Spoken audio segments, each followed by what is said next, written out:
আল্লাহ পাক তার প্রতি রহম করুন যে আমার এই কথাগুলোকে অন্যের কাছে পৌঁছে দেবে।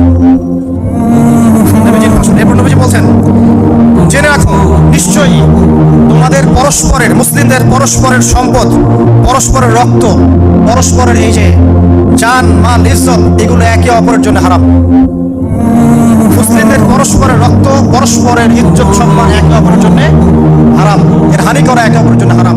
ঠিক যেমন আজকের এই দিন হারাম, এই শহর হারাম, এই মাস হারাম। নবী করিম সাল্লাল্লাহু আলাইহি ওয়াসাল্লাম বলছিলেন, জেনে রাখো তিনটা বিষয়ে যেন তোমাদের অন্তর কখনো খেয়ানত না করে। তিনটা বিষয়ে তোমাদের অন্তর যেন কখনো খেয়ানত না করে। এক, তোমরা যে কাজটাই করবা শুধু আল্লাহ পাকের সন্তুষ্টির জন্য করবে। তোমরা যে কাজই করবে শুধু আল্লাহর সন্তুষ্টির জন্য করবে। তোমাদের শাসক বর্গের কল্যাণ কামনা করবে।